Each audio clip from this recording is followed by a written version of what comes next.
and welcome to the Gooner Talk, back again with you guys for another show, for another episode of Raw Reactions, the show in which I react to the latest Arsenal news and get the reactions of you guys in our live stream and answer some of your questions as to the best of my ability, which I hope is fine enough for you guys. But we're here to basically react to some of the latest news that has dropped today, which is that former Gunner, former Invincible Arsenal, Edu, has joined the club as a technical director. Now, what is a technical director? Well, basically, it's not something that Arsenal fans are too familiar with, because at Arsenal, we've never really had the opportunity to work under a technical director at Arsenal. It's not been a position that's been filled. Basically, under the former manager Arsene Wenger, he was very much in charge of a whole host of responsibilities at Arsenal. Recruitment, talking about looking at youth development, and so many more roles that he was responsible for that Arsenal have never really had the differentiation of these roles around the club. So now we've got obviously Raul Sanllehi as head of football. We've got Vinay Ventukashuma as obviously the commercial head of things, which was more Ivan Gazidis' role, but he took a more footballistic approach in his final year at Arsenal. And then obviously we've now brought in Edu to basically be the guy which Sven Mislintat was supposed to be when Sven was at Arsenal all those months ago, back in obviously the end of January, start of February time. So what does Edu do? Well, Edu comes in and he is now to be in charge of Arsenal's sort of recruitment, work with the first team, work with the manager.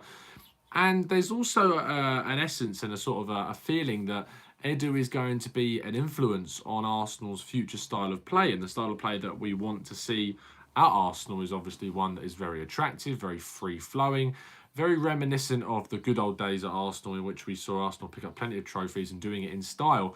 And if there's one person that you would want to do and bring that in, it is obviously a former Invincible himself. And so, as Leona Black, thank you for tuning in, mate, says in our chat, he better get a move on. And that's a little bit what we're going to talk about here. So what sort of impact can Edu have on this transfer window that we are currently in right now? Obviously, he joins us sort of midway through. There's only 4 weeks or so left until the transfer window shuts and Arsenal can no longer do any business in terms of who comes into the club. Well, and to answer that question, basically you have to think about what we have already done here. Well, we've obviously already brought in Gabriel Martinelli from Ituano, who was obviously basically influenced by Edu coming in. He was influenced because of his knowledge in the Brazil leagues and his knowledge of Brazilian players. And Brazil was obviously his former employer, won the Copa America very, very recently, thanks to some really bright performances from some players that are still residing in Brazil, like Everton, for instance.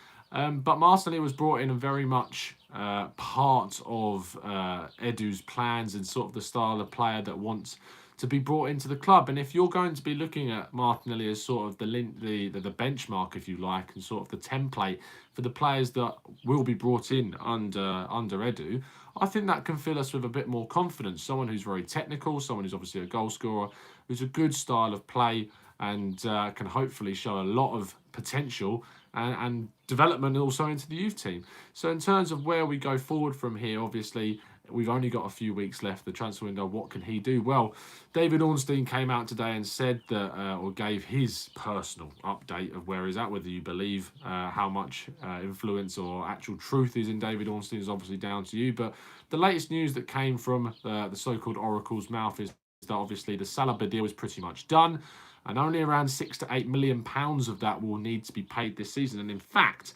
there are rumours that it could be paid, the 30, in basically staggered payments of around 6 million across the 5 seasons, which would be absolutely phenomenal, get that word right, phenomenal business by Arsenal to do it in such a way. You'd be saving so much money season upon season, and whilst you've got obviously the detraction basically that there's no additional add-ons or performance enhancements in his contract. However, when you're talking about someone like of Saliba's quality, the fact that it's being done in this way and we're saving a lot of money could save us plenty of time and money to go and bring in some other players. Adam says in the chat, Tom, what do you think distinguishes Raul and Edu's exact responsibilities? There seems to be quite some overlap between both. Love the channel, by the way, and much love from Morocco. Thank you ever so much for tuning in, Adam. And it's a great question. When you look at Raul Sanllehi as head of football and Edu as technical director, There is a clear difference between the two, but I know what you're saying about the overlap. They're both obviously involved in transfer negotiations, in decision making around the club. But Edu's role is a lot more hands-on, definitely a lot more hands-on, a lot more liaising with the manager, a lot more imprinting of his own style on things that are going on the pitch. Whereas Raul is very much up high above, making connections with other clubs around Europe and around the world, and actually getting deals done himself. Edu is more in the role of actually communicating. But Raul's skills in terms of his negotiations, which saw obviously Neymar move from Santos to Barcelona, that type of negotiation, that type of talks, Raul Sanllehi is definitely involved in sort of the attraction and the selling of the club. Raul is involved in that, whereas Edu is more down the line of identification and certainly more around the hands-on with the actual team and with Emery, whereas Raul is very more hands-off and doing more of the stuff that's going on around the club rather than what's going on the pitch. Nico says in the chat, Tom, are you concerned at Arsenal's lack of defensive signings or signings in general, seeing as the transfer window is coming to a close soon and we haven't gotten rid of enough dead wood? It's a very good question again, Nico, and that sort of segues on to the next part of what David Ornstein says, that while Saliba is coming in, Arsenal are still involved with talks to try and sign a centre-back of some ilk, which would go into the first team, which is good because obviously we're not getting Saliba this season. He will be returning to Saint Etienne on loan, which is positive because we want to see him getting regular game time and improving. And next season, who knows, he could be a player worth a hell of a lot more than the 30 million that we're supposedly playing in total for him. So are we to sign some? Well, the only real players that we've been linked to, there's a few of them. The first off is Armando Izzo. He's obviously the Italian centre-back playing for Torino. If you want to learn a bit more, you can go check out the tactical breakdown I did on him. And similarly, Dan Axel Zagadou of Dortmund also did a tactical breakdown on the Frenchman, which you can check out on the channel as well. And they're sort of the only two real. Kahneman as well was also mentioned, Argentinian centre-back playing in South America. It's really weird because we haven't really got the pull or the ability and the stature to sign the likes of someone like Koulibaly because we don't have Champions League football, and it's as simple as that. Do I think we should be going for players like, as Mano says there, Nathan Ake? Well, do I think we should? Yes, I think he's a very talented centre-back, but the likes of Man City are being reported to be interested in the likes of Nathan Ake, so maybe those guys are a little bit too far out of our depth, and they're looking at joining teams like Manchester City. There are plenty of good options around Europe in terms of centre-backs that you could go for. I really like the option of Armando Izzo and think that he's someone that could definitely come in. Upamecano is definitely someone that, as just said there by Gundit in the news there, saying that Upamecano is someone at RB Leipzig. Had we have achieved Champions League football, 100% I think we would have had the financial backing to be able to go and get the Frenchman as well. So there's no reason why Arsenal can't be attracting players based on their stature. But in terms of talking about players that we can actually feasibly sign with our financial capacity and backing, we are very limited still, even though there is news that Arsenal's budget is a lot higher than previously reported. Let's have a look at some of your questions. Sharad Parla says, do you think we need Zaha or should we solely focus on our defence first? I think that ultimately we're a huge club with a massive network of people working around the clock to try and get these deals done. And we can work on more than one deal at a time. It's just the way the club works. You look at last January with the whole Mkhitaryan and Aubameyang thing, not last January, the one that before that, when we signed the Armenian and the Gabonese striker.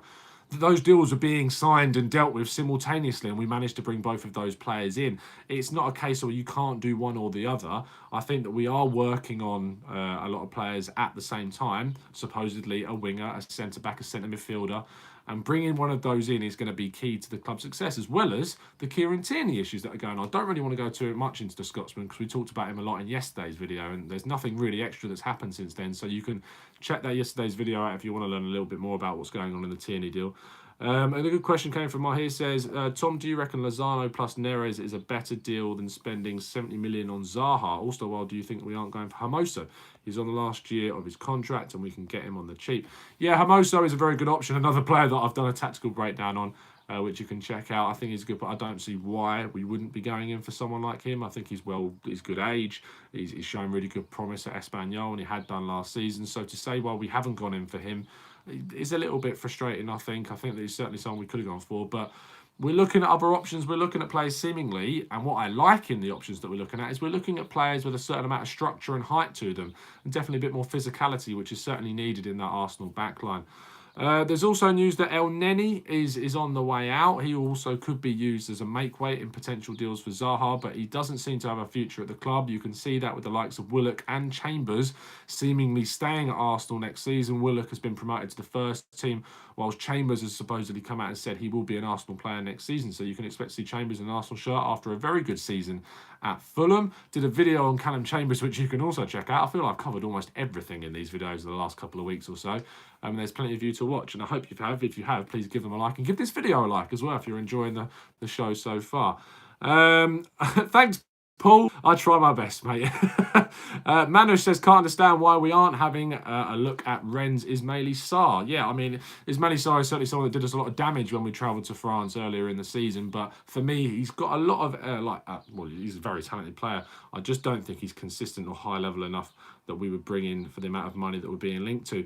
Arsenic Gunner says, Lamina, thoughts? Now, Lamina is someone that I was looking to do a tactical breakdown on if sort of the links step up. I think that Lamina is someone at Southampton, is someone that can come in and do a job. But the only issue is that I don't think he's the type of centre midfielder that we need to be going for. We need to be looking for someone who's going to replace the massive hole that was left by Aaron Ramsey, not a position which is now being covered by Torreira, by Guendouzi, by, if El Neni stays, El Neni, by Chambers, and the finally players I want to talk about is Christian Bielik. But the news about Christian Bielik isn't so positive.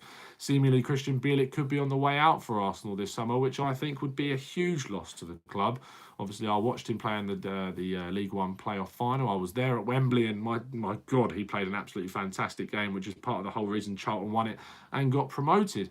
And I think someone like Bielik is someone you need to keep in the club. I think he's certainly someone that you need to see keeping around, playing in the likes of the Europa League games and developing, so that if he can get a few more minutes and we want to sell him, we can sell him for a lot more. But ultimately, I'd like to see him develop at the club and stay in the Arsenal side moving forwards. It's important we keep these players that we sign and develop to ourselves and build up a really, really strong level.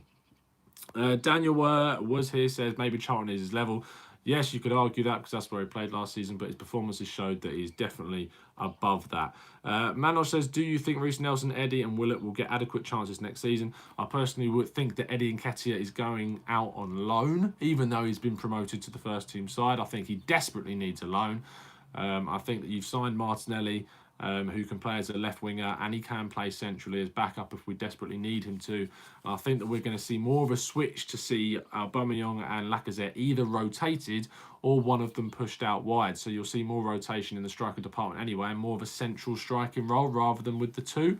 So I don't think there's the necessity to keep Eddie Nketiah at the club, and I think it's more beneficial to the Englishman if he goes out and gets some minutes on loan, which I think is really, really important to him. In terms of Willock, I think this is a bit of a make or break season for Willock. He's been promoted to the first team, as I've already mentioned. I think that if he can get more minutes in the team, then I think there's a chance he could develop into a really top talent. I think he needs to bulk out a bit more and get a bit more strength and presence about him. But he's shown everything in the previous games that he's got ability, he's got the talent. He just now needs to deliver that on the pitch. Tom Fenton says, Tom, who is your preferred winger? Fraser, Zaha, Vasquez or Malcolm? Well, it's certainly not Vasquez. I like Fraser a lot. Zaha I don't choose because of the 70 million price tag. If it was the same price for all of them, then Zaha all day long. But I think Malcolm is definitely someone who's an exciting talent. You can check out the tactical breakdown on Malcolm. I think that he's a really, really good player that was unfortunately underused at Barcelona, down to the fact they've already got so much talent in that front line. And he's someone that could definitely provide a little bit of unpredictability and dribbling skills to the Arsenal side, and someone who's got a lot of potential still to increase his value and increase his productivity and his development. So there's no reason why Malcolm could not come into this Arsenal side and show it. Maybe with the links to Edu, if we go full circle and link it back to Edu, you've got that Brazilian link there, and maybe a deal could be done between Arsenal and Barcelona. Could we see some rejects from Juve, Madrid or Barca after their major haul this summer, says Arsenic Gunner? Yeah, it's a really, really good question. Obviously, Malcolm being linked, Lucas Vasquez being linked, Juventus are seemingly full of players they need to get rid of, like Mandzukic and Higuain, not two players that I would want to sign at Arsenal. But they've spent big because they all know that there's going to be a massive clamber for the Champions League this season. Huge disappointment across Europe that European teams were basically blasted out the way, were the likes of the English clubs and Ajax, of course.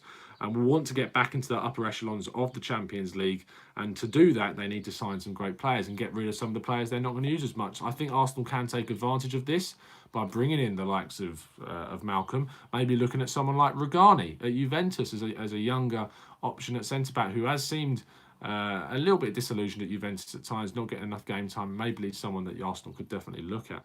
Chronicles of a Gooner. Thank you, Harry Simeon, for tuning in today. He says, what are your thoughts on Kroenke's protest?